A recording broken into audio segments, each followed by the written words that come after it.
예, 오늘 3부 예배 나오신 여러분들을 주님의 이름으로 환영합니다.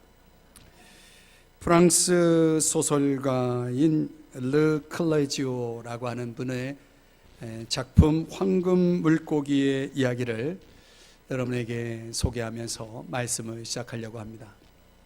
여기에 등장하는 라일라라고 하는 아프리카 소녀가 있는데요, 이 라일라는 인신매매를 당하게 됩니다.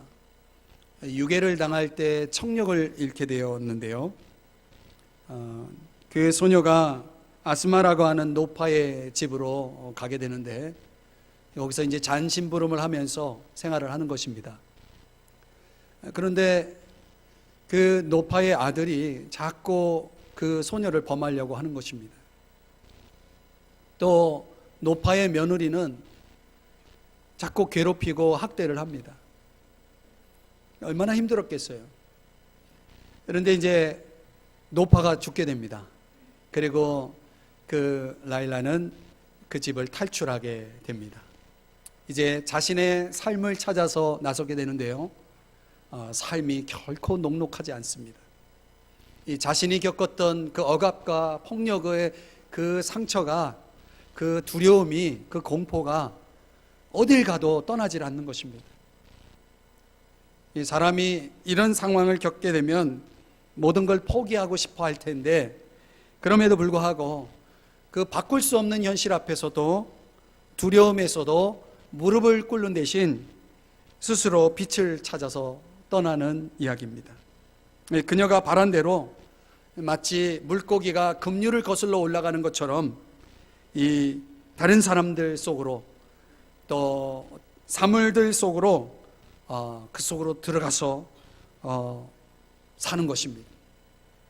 그런 여정을 선택한 이 라일라는 마침내 엄마의 땅 아프리카로 돌아가게 됩니다. 이 작품 속에서 저자가 이야기하고자 하는 것이 무엇일까요?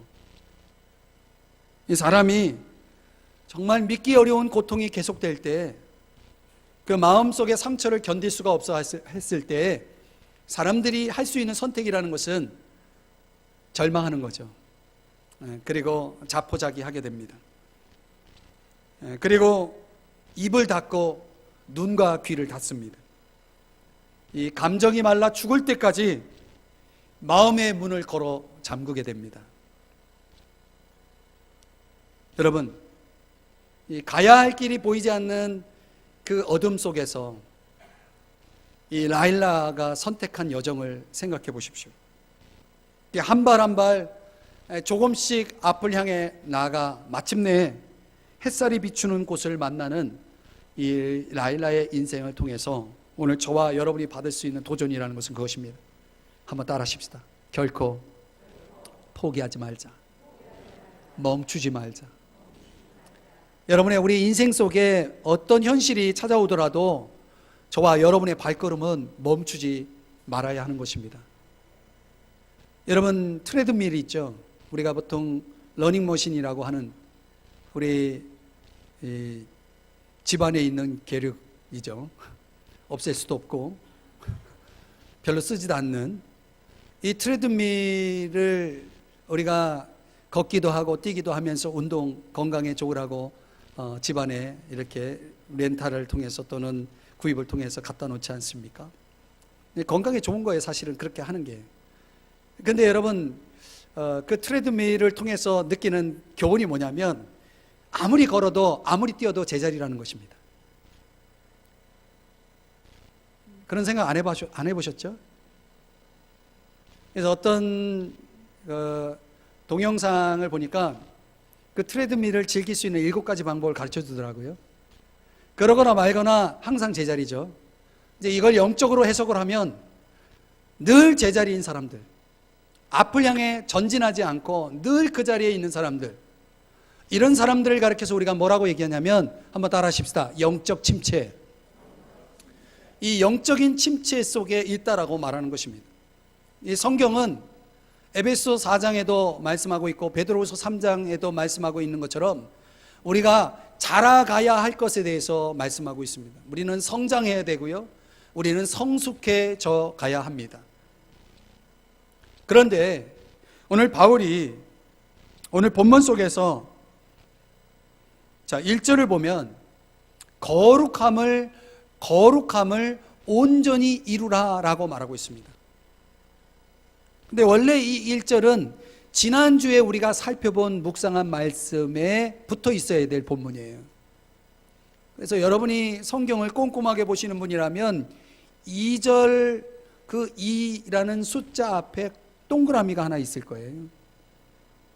있나요? 그런 게 있는지도 몰랐나요? 그래서 보통 이 동그라미 표시는 어떤 단락을 시작하는 구분되는 그런 표시라고 보면 됩니다. 1절은 지난주에 내린 결론이라고 보면 되는데요. 그 결론이 뭐냐면 거룩함을 온전히 이루라 라고 하는 명령이 나옵니다. 이걸 문자적으로 해석하면 영적인 성장을, 성숙을 추구하라, 이런 뜻이에요. 영적인 성장을 위해서는 우리가 하나님을 두려워해야 하고, 또 영적으로나 육적으로나 거룩한 전인적인 거룩이 이루어져야 되고, 그리고 우리 자신을 하나님이 기뻐하실 만한 합당한 삶으로 우리 자신을 드려야 한다라고 1절에서 세 가지 요소를 강조를 합니다. 자, 어떻든 이 강조점은 뭐냐면 우리가 전인적으로 머리만 아니고 마음도 우리의 몸도 더 나가서 저와 여러분의 영적인 수준까지 전인적인 차원에서 성장해야 한다, 성숙해야 한다는 것입니다. 그리고 2절이 시작됩니다. 2절을 보십니다. 뭐라고 시작하냐면 마음으로 우리를 영접하라. 고린도 교회의 성도들을 향해서 이렇게 말씀하고 있는 것입니다. 이게 왜 중요하냐면 오늘 저와 여러분이 함께 묵상할 초점입니다. 앞에서는 전인적인 성장과 성숙을 촉구하고 있고요, 그 내용과 이어서 2절에서 마음으로 우리를 영접하라 라고 하는 이 말씀은 일종의 환경입니다. 우리가 성장할 수 있고 성숙할 수 있는 우리에게 필요한 환경이 있는데, 그 환경이 마음으로 우리를 영접하라 라고 하는 이 명령 속에 담겨 있습니다. 조금 표현이 그런데 이거를 이 헬라어 단어를 좀 더 현대적으로 해석을 해드리면 마음의 공간을 만들라, 이런 뜻입니다. 한번 따라하십시다. 마음의 공간. 그러니까 영접하라라고 하는 것은 무엇을 위해서 어떤 장소를 마련하다라는 뜻입니다. 그러니까 성장을 위해서는 마음의 공간이 필요하다는 거죠. 어느 일간지에서 설문조사를 했는데요, 여러 가지 질문 가운데 한 가지 질문이 뭐냐면, 만약 당신이 1년밖에 살지 않는다면 그 1년 동안 무엇을 하시겠습니까? 라는 질문이었습니다. 근데 이 질문에 대한 답이 두 가지로 요약이 되었다는 거예요. 두 가지로. 하나는 뭐냐면 더 많은 도움을 주고 싶습니다. 또 하나는 더 많이 사랑하고 싶습니다. 더 많은 도움을 주고 싶다, 더 사랑하고 싶다라고 하는 이 표현은 결국 뭘 강조한 거냐면 관계를 강조하고 있다는 거죠. 이게 본질이에요. 이 사람은 살다가 정말 중요한 것을 놓치고 살죠. 그 중요한 것을 언제 깨닫습니까? 죽음이 다가올 때 깨닫는 거죠. 우리가 무엇을 위해 살아야 할지에 대한 이 중요한 것을 그제서야 깨닫게 되어진다는 것입니다.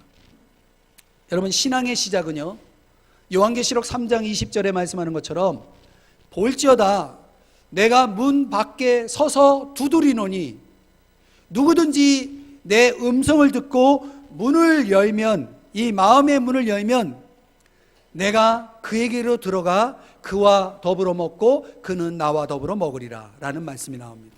신앙의 시작은 마음의 문을 여는 것입니다. 그때 주님이 들어오시죠. 또 하나 우리가 열어야 될 마음의 문이 있는데, 그것은 사람을 향해 마음의 문을 열어야 한다는 것입니다. 오늘 바울의 강조점이 그것입니다. 그러니까 오늘 본문을 통해서 저와 여러분이 살펴볼 묵상의 초점은 나의 영적 성장과 성숙을 위해서 우리의 마음의 공간을 넓히는 삶을 살아야 한다는 주제입니다. 어떻게 우리 마음의 공간을 넓힐 수 있을까요? 오늘 본문에서 세 가지를 이야기해 줍니다. 첫 번째는 서로를 한 몸으로 여겨야 합니다. 서로를 한 몸으로 여겨야 합니다. 오늘 성경 3절의 말씀에 가보면요, 바울이 이 중간 이후에 보면은 그런 이야기를 합니다. 너희가 우리 어디에 있어? 어디에 있다고요? 마음에 있다. 대단한 고백이죠. 마음에 있다는 게 무슨 말이에요? 여러분 마음에 있는 존재가 있죠. 그 마음에 있는 존재는 여러분이 어떻게 여깁니까? 사랑하지 않습니까? 소중히 여기지 않습니까? 여러분 마음에 자녀가 있죠? 여러분 마음에 배우자가 있지 않습니까? 사랑하지 않습니까? 소중하지 않습니까? 그렇죠. 이 바울이 고린도 교회 성도들을 향해서 너희가 내 마음에 있다라고 얘기하고 있습니다. 그리고 그 마음에 있는 증거가 뭐냐면 함께 죽고 함께 살게 하고자 함이라. 엄청난 고백이에요. 죽음조차도 갈라놓을 수 없을 만큼의 아주 긴밀한 관계에 있다라고 하는 것을 표현하고 있는 것입니다. 이 바울이 자기 운명과 함께할 성도로 생각하고 있는 거예요. 자기 목숨을 기꺼이 내어줄 준비가 되어 있다. 바울이 고린도 교회 성도들을 향해서 갖고 있는 마음인 거예요. 데살로니가 전서에 보면요, 바울이 이런 고백도 합니다. 내 목숨까지도 너희에게 주기를 기뻐함은 너희가 사랑하는 자가 됨이라. 내가 사랑하는 자이기 때문이다 라고 이야기를 합니다. 사랑하면 목숨을 줄 수 있는 겁니다. 그러니까 사랑의 동기에서 사람을 대하고 있는 것입니다. 사랑으로 대하고 있는 것입니다. 여러분은 다른 사람들을 어떻게 대하십니까? 바울이 2절을 보면 세 개의 부정문을 사용하는데 세 가지를 하지 않았다라고 말합니다. 고린도 교회 성도들을 향해서 세 가지를 하지 않았는데, 첫째는 불의를 행하지 않았다. 두 번째는 해롭게 하지 않았다. 세 번째는 속이지 않았다는 겁니다. 여러분, 우리 오늘날 이 시대가 인간을 도구화하죠. 인간을 이용한다는 말이죠. 인간을 이용하기 때문에 불의를 행하고 해를 주고 속이죠. 만약 우리 그리스도인들이 누군가에게 그런 일을 행했다면 오늘 이 시간 예배 드리면서 회개하셔야 됩니다. 그 사람에게 행한 것을 회개하고 관계를 회복하셔야 됩니다. 인간관계는 도구화되어서는 안 됩니다. 그것은 철저하게 이기적인 것입니다. 이 바울의 관계는 누구에게도 피해를 주지 않는 것입니다. 이게 굉장히 중요한 거예요. 반대로 적극적으로 말하면 어떻게 하든 저 사람들에게 내가 유익을 주고자 했다라고 하는 얘기입니다. 이 바울의 마음의 공간이 어느 정도였는지 아시겠죠? 그러니까 우리가 볼 때에는 이 바울이라고 하는 사람은 굉장히 기쁨으로 고린도 교회 성도들을 받아들였던 것을 알 수가 있습니다. 최일도라고 하는 목사님이 계시는데요, 이분에 대한 평가가 여러 가지가 있지만 제가 이 설교상에서 이야기하고 싶지 않습니다. 근데 이분이 쓴 책 가운데 참으로 소중하기에 조금씩 놓아주기라는 책이 있는데요, 한번 읽어볼 만한 책입니다. 그분이 가족에 대한 글을 썼는데요, 이런 내용이에요. 한 핏줄이기에 가족이 아니라 가족이 되었기에 한 핏줄이다. 나는 이제 굳이 자식에게서, 아내에게서만 희망을 찾지 않는다. 그러기에는 내가 원하는 희망의 보따리가 너무 크다. 이 표현이 멋있어서 여러분에게 소개합니다. 희망의 보따리가 너무 커서 이제는 내가 굳이 내 자식, 내 아내에게서만 희망을 찾지 않겠다. 이 관계를 어떻게 하겠다는 겁니까? 관계를 넓히겠다는 거죠. 더 큰 그림을 보겠다는 것입니다. 사랑하는 여러분, 더 큰 그림이 뭐냐면 내 가족이 아니라, 나의 가족만이 아니라 우리의 가족이 되는 겁니다. 이런 걸 가르쳐서 영적인 유기체다. 이 영적인 유기체를 가르쳐서 교회라고 말하고, 교회는 한 몸이라고 말하는 것입니다. 이 한 몸은 본질입니다. 이게 중요한 가치입니다. 이 다른 사람을 어떻게 대하느냐, 내 가족만이 아니라 우리의 가족이라고 하는 개념으로, 한 몸이라는 개념으로 우리가 서로를 보게 될 때 우리는 그 사람을 이용할 수 없습니다. 그 사람을 해할 수 없습니다. 오히려 우리는 생사를 같이 하는 공동 운명체임을 생각하게 되는 것입니다. 너가 살아야 내가 산다는 개념이 오는 겁니다. 저 사람을 살려야 내가 산다라는 태도가 나오는 것입니다. 우리 사회는 남은 죽어도 내가 살아야 되겠다는 거죠. 이런 정신이 없어져야 됩니다. 나만 살겠다라고 하는 이런 인식을 버려야 됩니다. 사랑하는 여러분, 마음을 넓히고, 마음의 공간을 넓히고 우리가 성숙을 향해 가기 위해서는 사람을 보는 관점이 달라져야 됩니다. 그를 나의 가족으로 봐야 합니다. 나의 몸으로 봐야 합니다. 그래서 내 이웃을 내 몸과 같이 사랑하라. 여러분, 나를 사랑하죠? 여러분 자신을 사랑하지 않습니까? 그렇게 이웃을 사랑하라라고 하는 것이 주님의 명령인 것입니다. 기억하십시오. 여러분이 성장을 향해 나아가기 위해서 여러분의 마음의 공간을 넓혀야 하는데, 여기에 한 몸이라는 의식을 가져야 된다. 두 번째는요, 서로를 낙관적으로 볼 수 있어야 한다는 것입니다. 굉장히 중요한 이야기를 하려고 합니다. 저 유명한 메가더 장군이 생도 시절에 그가 군사과학을 공부하는데 거기에 이제 시험을 보게 되었다고 합니다. 그 과목의 시험을 보는데 시험 문제가 뭐냐면 상대성 원리를 설명하는 겁니다. 근데 이 메가더가 아무리 책을 봐도 이 상대성 원리를 이해할 수가 없어요. 그래서 우리가 학교 때 해본 거지만 이해할 수 없는 걸 우리가 어떻게 시험을 준비합니까? 그냥 통째로 외워버리죠. 어떤 수학 원리도 이해가 안 되면 그냥 외워버리죠. 그렇게 해서 어떻게든 점수를 받지 않습니까? 이제 메가더도 열심히 그걸 외웠어요. 통째로. 자, 구술시험이기 때문에 교수가 앞에 놓고 메가더에게 질문하는 겁니다. 상대성 원리가 뭔지를 아는가? 그러자 그 외운 지식을 가지고 수술수술 이렇게 메가더가 대답을 했다는 거예요. 그러자 교수가 다시 묻기를 자네는 그 뜻을 이해하는가? 라고 물었다고 합니다. 그제서야 이 메가더는 솔직히 모르겠습니다 라고 대답을 했대요. 그러자 이 교수가 빙그레 웃으면서 이렇게 말을 했다는 겁니다. 그래, 좋아. 자네는 참 좋은 학생이 될 수 있을 것 같네. 자네는 좋은 학생이 될 수 있을 것 같네. 그 이유는 오늘 무지를 아는 것이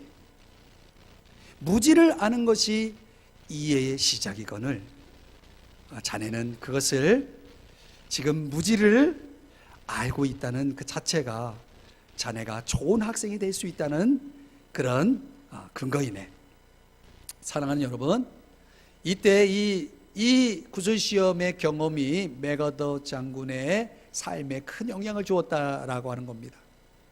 모르는 것을 모른다라고 말할 수 있는 용기를 배운 이 시험에서 그는 큰 삶의 통찰을 얻었다고 합니다.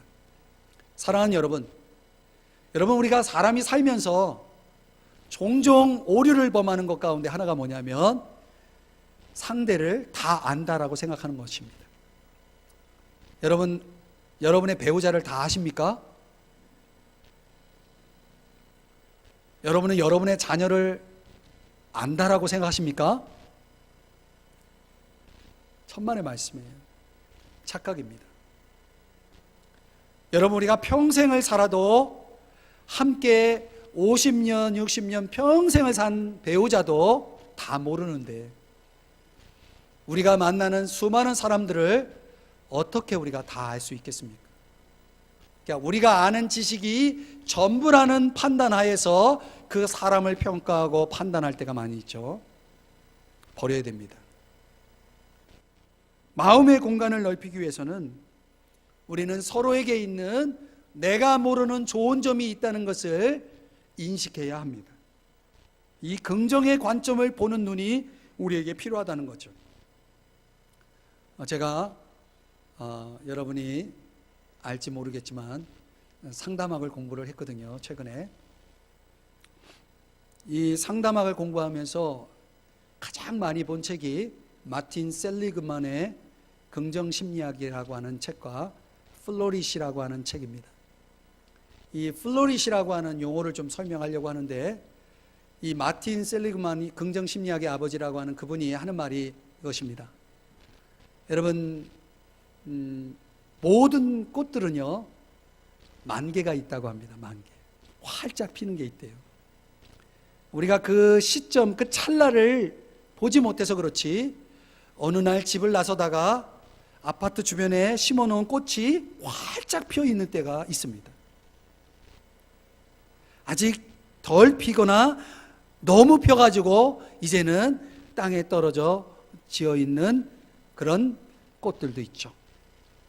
이 마틴 셀리그만은 우리가 볼 때 형편없어 보이는 꽃도 만개가 있다는 것입니다. 그러니까 모든 꽃은 만개가 있다. 이거를 인간에게 적용합니다. 우리 모든 인간에게는 만개가 있다. 그 활짝 피는 그 만개를 위해서 우리 인간이 해야 할 일이 뭐냐면, 우리 인간이 가지고 있는 자원을, 우리 인간이 가지고 있는 능력을 충분히 발휘하는 것이다. 그럼 우리 모든 인간은, 하나님이 창조하신 우리 모든 인간에게는 인생의 만개를 맞이할 수 있다는 겁니다. 근데 많은 사람들이 그거를 발견하지 못하고 경험하지 못한다는 거예요. 앞으로 저는 이제 그런 플로리시의 사역을 우리 교회에서 할 계획을 갖고 있습니다. 사람이 자신에게 있는 이 충분한 자원, 이 능력을 미처 발견하지 못하고 그 꽃을 제대로 피지 못하고 인생을 끝내는 사람들이 의외로 많다는 거죠. 우리가 그것을 찾아야 한다는 거예요. 우리가 서로에게서 그것을 찾아줄 수가 있어야 한다는 거죠. 니체, 철학자 니체가 별로 좋아하는 철학자는 아니지만 그 인생의 인간의 그 성장을 3단계로 설명을 하는 내용이 있습니다. 이 첫 번째가 낙타의 단계인데, 그 무거운 짐을, 사망을 건너는 이 낙타가 그 무거운 짐을 지고 묵묵히 순종하면서 가는 단계다, 이렇게 얘기합니다. 아무 불평 없이 말이죠. 두 번째 단계는 뭐냐면 사자의 단계, 저항하는 단계라는 거죠. 아니요라고 저항하는 단계가 두 번째 단계다. 세 번째 단계가 뭐냐면 인간 성장의 꼭지점이라고 설명하더라고요, 니체가. 제가 그것 때문에 지금 여러분에게 설명하는 거예요. 인간 성장의 꼭지점이 세 번째 단계인데, 이게 세 번째 단계가 뭐냐면 다시 태어난 어린아이래요. 다시 태어난 어린아이의 단계. 근데 이 다시 태어난 어린아이의 단계가 어떤 내용으로 설명되냐면 이게 좋아요. 어린아이의 특징은 어떤 일을 겪으면 쉽게 잊어버린다는 거예요. 어른과 아이의 차이는 뭐냐면, 무엇을 쉽게 잊어버릴 수 있는 사람은 어린아이라는 거죠. 친구와 싸우다가도 금방 잊어버려요. 희덕거리고 놀아요. 그죠? 게임을 하고 실컷 이겨놓고, 그리고 자기가 그 게임에서 이루어 놓은 것들을 금방 또 잊어버려요. 이 아이의 특징은 쉽게 잊어버리고 또 하나는 모든 걸 놀이로 생각한다는 거예요. 놀이적 인간.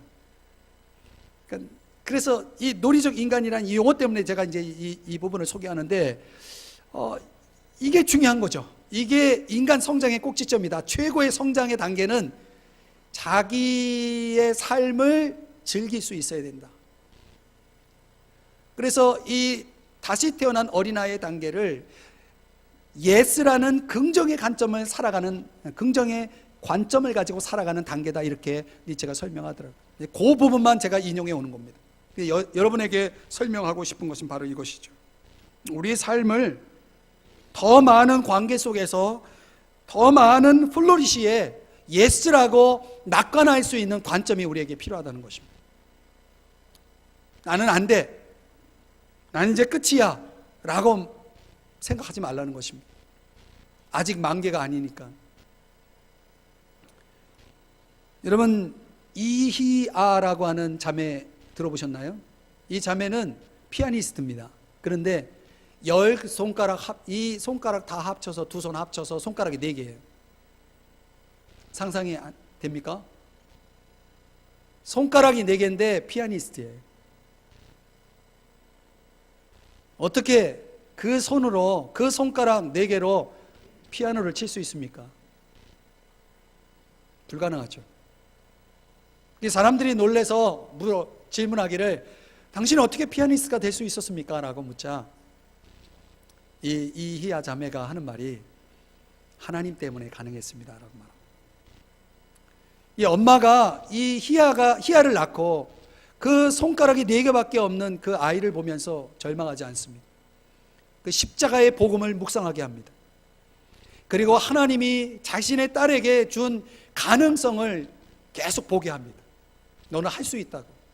하나님이 너에게 주신 가능성, 하나님이 너에게 주신 자원과 능력을 통해서 너는 마음껏 너의 인생을 즐길 수 있다라고 하는 이런 부분을 강조합니다. 그녀는 마침내 자신의 신체적인 핸디캡을 극복하고 피아니스트가 됩니다. 여러분, 이게 플로리시입니다. 우리의 인생 속에 저와 여러분이 볼 수 있는 낙관이 있습니다. 다른 사람 속에 우리가 낙관이 있습니다. 이 바울이 그런 관점을 가지고 있었습니다. 4절을 보시겠습니다. 4절 끝부분에 보면은 바울이 뭐라고 얘기하냐면, 너희를 위하여 자랑하는 것이 많다라고 얘기합니다. 이걸 배경을 모르면 이 표현을 그냥 쉽게 넘어갈 수 있는 건데, 들어보세요. 이 바울이 고린도 교회 성도들에 대해서 자랑할 게 많다라고 말하는 것은 사실상 이거는 이해가 안 되는 겁니다. 왜냐하면은 고린도 교회 성도들은 바울에게 많은 괴로움을 주는 존재들이었다는 거예요. 많은 괴로움을 주는 존재들이에요. 바울을 근심시키는 존재들이고, 바울을 염려하게 하고 바울을 두렵게 하는, 바울의 마음에 상처를 주는 그런 사람들이었다는 것입니다. 그런데 바울이 내가 너희들을 자랑할 것이 많다, 너희들에 대해서 자랑할 게 많다, 이건 너무나 지나친 낙관이에요. 이 지나친 낙관이 어떻게 그런 마음이, 그런 고백이 나올 수 있는가? 이건 그냥 하는 말이 결코 아니라는 것을 우리는 바울의 서신을 통해서 알 수 있어요. 그 진심에서 나오는 이런 아주 지나친 낙관이 어떻게 가능했을까 추적을 해봤는데요, 빌립보서 1장 6절에 보면 바울이 이런 표현을 합니다. 너희 안에서 착한 일을 시작하신 이가, 이분이 하나님이에요. 하나님이 그리스도 예수의 날까지 이루실 줄을 우리는 확신하노라. 이 바울이 이 지나친 낙관을 가질 수 있었던 것은 하나님의 일하심, 즉 사람들 속에서 하나님이 일하시는 것에 대한 확신에서 나왔다는 거예요. 여러분, 하나님이 사람 속에서 일하시면요, 그 일은 완성되게 되어 있습니다. 그 사람은 반드시 변화되게 되어 있습니다. 오늘 우리가 하나님의 일하심을 확신하게 되면 사람에 대해서 낙관할 수 있습니다. 어떤 상황에도 기뻐할 수 있다는 것입니다. 도대체 이런 확신이 어떻게 나왔을까를 오늘 본문을 들여다보면 조금 힌트는 얻는데, 데살로니가전서 3장 10절에서 이 말씀을 인용을 하면서 여러분에게 그 힌트를 드릴 수가 있어요. 어떻게 이런 확신을 갖게 되었는가? 하나님의 일하심에 대한 확신. 그는 바울이 주야로 기도했다는 것입니다. 하나님이 기도하는 이 바울의 마음속에 하나님이 일하신다는 확신을 주십니다. 야, 내가 저 사람 속에 일하니까, 저들 속에서 내가 일하니까 내가 완성할 거야. 그러니까 저 사람들은 내가 바라는 대로 변화가 될 거야 라고 하는 이런 낙관을 확신하게 합니다. 우리가 사람이 마음과 몸이 불편하고 힘들면 낙심하고 거기서 끝나는데, 바울은 거기서 끝나지 않습니다. 여러분들에게 이걸 도전하고 싶어요. 여러분, 기도하십시오. 어떤 실망이 찾아올 때, 어떤 근심이 여러분의 마음에 자리 잡을 때 그것을 물리치는 방법은 기도밖에 없습니다. 바울이 깊이 기도합니다. 이 마음속에 있는 두려움과 근심을 가지고 깊이 기도할 때 하나님이 일하십니다. 6절입니다. 오늘 성경 6절에 보면 그러나가 나옵니다. 그러나. 이 5절에서는 바울의 절망이 나오는데, 바울의 절망을 볼 수 있는데, 6절에서는 그러나 낙심한 자들이라는 것은 근심에 눌려 있는 자들을 얘기합니다. 근심에 눌려 있는 자들을 위로하시는 하나님. 뭐 하시는 하나님이요? 하나님이 위로를 하시는 거예요. 기도하니까 하나님이 바울을 위로하십니다. 뭘 통해서 위로하시냐면 디도라는 사람을 통해서 위로하십니다. 여러분, 참 놀라워요. 자, 저를 보세요. 하나님이 우리를 위로하시는 방법 여러 가지가 있는데 그 중에 하나가 뭐냐면 사람입니다. 여러분, 우리가 살다가 정말 내가 너무 마음이 힘들고 몸이 힘들고 그럴 때 내 마음을 시원하게 하는 존재가 있습니다. 바로 디도와 같은 존재. 바울에게는 디도였습니다. 하나님이 디도를 보내주시는 거예요. 이 마음이 울적하고 근심되고 힘들어하는 이 바울의 마음을 시원하게 만드는 디도를 보내주시는 겁니다. 이러면 바울에게 디도는 기쁨의 존재고 위로의 존재였다는 것입니다. 하나님이 기도하면요, 사람을 보내주세요. 사람을 통해서 하나님이 우리 마음을 회복시켜 주십니다. 이 마음의 회복력이 놀랍게 나타납니다. 그래서 바울은 그 고린도 교회 성도들을 보면서 낙관할 수 있었던 것입니다. 기뻐할 수 있었던 것입니다. 사랑하는 여러분, 우리 삶에 낙심이 있고 사람에 대한 실망이 있죠. 종종 그것이 우리의 마음을 어둡게 합니다. 그때 여러분들이 해야 할 일은 여러분의 마음의 공간을 좁히는 것이 아니라, 여러분의 마음의 문을 닫는 것이 아니라, 오히려 여러분들은 그들 속에서 하나님이 일하신다는 확신을 가지고 낙관적으로 그들을 바라볼 수 있어야 합니다. 그래서 여러분의 마음을 계속 열어야 합니다. 그러면 하나님이 일하십니다. 하나님이 역사하십니다. 어떤 상황에서도 여러분들이 기도하시면서 여러분 자신뿐만 아니라 여러분 주변에 있는 사람들을 향해서 낙관하시는 여러분 되시기를 주의 이름으로 축복합니다. 마음의 공간을 넓히기 위해서 바울이 한 가지 더 이야기합니다. 서로의 변화를 기뻐하라는 것입니다. 서로의 변화를 기뻐하라.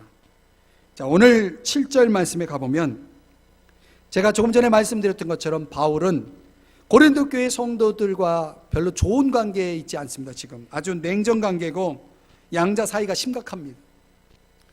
그런데 바울에게 들려온 뉴스가 있는데, 고린도 교회 성도들이 이제는 바울을 보고 싶어 한다는 뉴스가 들려옵니다.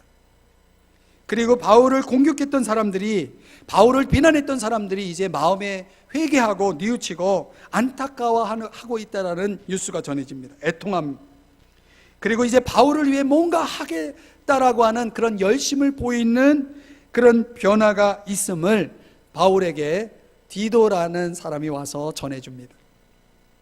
근데 아직 바울은 그 변화를 본 적도 없고, 그리고 이제 비로소 작은 변화에 불과합니다. 그런데 오늘 7절 끝부분을 보십시오. 그런 보고를 듣고 바울이 어떻게 반응하는지 보세요. 나를 더욱 기쁘게 하였다. 제가 이 표현에 주목하고 싶습니다. 저는 이 표현 속에서 큰 깨달음을 얻었습니다. 이 고린도 교회 성도들, 바울을 근심시키고 바울을 염려하게 만들고 바울의 마음을 아프게 했던 그 고린도 교회 성도들이 이제야 비로소 아주 작은 구름과 같은 아주 미비한 변화를 보이고 있을 때 바울은 그것을 크게 생각했다는 것입니다. 그걸 크게 반응하고 크게 기뻐하고 있는 바울의 모습을 주목해 보십시오. 바로 여기에 바울의 마음의 공간이 얼마나 넓게 열려 있는지를, 준비되어 있는지를 보여주는 대목입니다. 문제 해결을 넘어서 이제 바울은 크게 기뻐하고 있습니다. 이제 시작에 불과한 고린도 교회 성도들의 그 작은 변화 속에도 이렇게 크게 감동하고 크게 기뻐하고 크게 그들 향해서 박수를 쳐주고 있는 이 모습을 보십시오. 그런데 말이죠, 사람들은 관계 속에서 큰 것에는 감동하지만 작은 것은 무시해버립니다. 그래서 영영 큰 변화를 보지 못합니다. 관계가 고통스러운 까닭이 뭔지 아십니까? 하나님에게서만 찾을 수 있는 것을 사람에게서 찾기 때문입니다. 여러분, 평생 여러분 마음에 쏙 드는 사람을 만나기를 원하십니까? 그 희망을 버리십시오. 한 사람도 없습니다. 부부간에 100%의 배우자를 원하십니까? 빨리 그 환상을 깨십시오. 자녀에게 여러분이 원하는 것이 그렇습니까? 빨리 버리십시오. 행복은 어디서 오느냐? 작은 것을 크게 여길 때 오는 것입니다. 관계는 행복을 만드는 요소입니다. 우리의 관계가 계속 우리의 삶을 플로리시하게 만들기 위해서는 작은 것을 크게 생각하는 관점이 필요합니다. 그러면 항상 행복할 수 있습니다. 항상 기뻐할 수 있습니다. 항상 감사할 수 있습니다. 그 마음의 공간을 넓히는 사람들의 특징은 작은 변화에도 크게 반응한다는 것입니다. 우리 자녀의 성적이 1점이 올라갔다 하더라도 여러분 크게 반응하고 박수를 쳐주는 부모가 되어야 됩니다. 남편이 아내가 작은 것 하나 변화를 했어도 크게 환영해주고 박수해주고 축복해주고 허깅해주는 그런 부부가 되어야 됩니다. 작은 섬김에도 크게 생각하고 성도들의 그 변화에 크게 박수를 쳐줄 수 있는 사람이 되어야 합니다. 변화에는 시간이 필요합니다. 인내해야 합니다. 마침내 결실을 볼 수 있기 때문입니다. 결론을 내립니다. 오늘 말씀을 결론을 맺으면서 최일도 목사님의 책을 앞서 소개했죠. 참으로 소중하기에 조금씩 놓아주기. 그 책에 나와 있는 내용 가운데 한 부분을 여러분에게 소개하고 싶은데 내용이 좀 길어요. 중간부터 제가 읽어드리면 이런 내용입니다. 하지만 그 어떤 경우라도 뜨거운 불은 화살을 남기게 마련이다. 불은 지른 쪽은 멀쩡할 수 있지만 불길에 휩싸인 쪽은 크건 작건 상처를 입을 수밖에 없다. 게다가 불길에 가장 가까이 있는 사람이 입은 화상이야말로 오래오래 흉한 자국으로 남는다. 내 곁에 가까이 있어서 나 때문에 가장 다치기 쉬운 사람들, 나는 지금까지 그들에게 얼마나 많은 화상 자국을 남겨왔던가. 우리는 이제 가장 가까운 이에게 함께 한다는 이유 하나만으로 사랑하는 이의 가슴에 남긴 그 많은 상처들을 이제는 보듬어 줄 때인 것 같습니다. 나로 인해 상처를 주기보다는 기쁨을 줄 수 있고 나로 인해 모든 이가 행복했으면 참 좋겠습니다. 우리는 모두 소중하기 때문입니다. 참으로 소중하기에 조금씩 놓아 주어야겠습니다. 참으로 귀한 글입니다. 참으로 소중하기에 이제는 그들을 보듬어 주어야 할 때가 지금입니다. 관계는 선물입니다. 우리 모두가 성숙을 향해 나갈 수 있기를 바랍니다. 우리 모두가 성장하기를 축복합니다. 그러기 위해서 마음의 공간을 넓히셔야 합니다. 이제는 나만 살겠다가 아니라 너가 살아야 내가 산다라는 공동 운명의식, 한몸 의식을 가져야 합니다. 이제는 서로의 나쁜 점을 찾아서 비난하고 상대를 질책하는 것이 아니라 좋은 점을 보고 낙관을 보고, 왜? 하나님의 일하심이 있기 때문에 우리는 그 하나님의 일하심 속에서 확신하면서 그들을 위해 기도해 주어야 합니다. 그러면서 우리의 마음의 공간을 넓혀 나가는 것입니다. 언젠가는 그들은 변화될 것입니다. 작은 변화라도 크게 기뻐하시고 큰 박수를 보내주십시오. 그러면 그들은 더 많은 변화를 이루어낼 것입니다. 이것이 오늘 저와 여러분이 성숙을 향해 가도록 하나님께서 저와 여러분에게 말씀하시는 마음의 공간을 넓히는 방법입니다. 축복합니다. 우리 이 시간에 다 같이 자리에서 일어나셔서 기도하시겠습니다.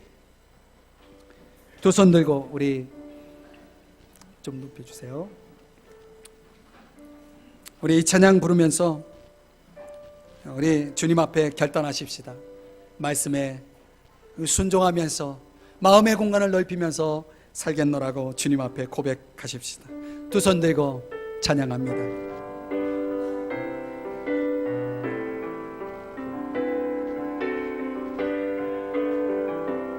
두 손 들고, 두 손 들고 찬양합니다.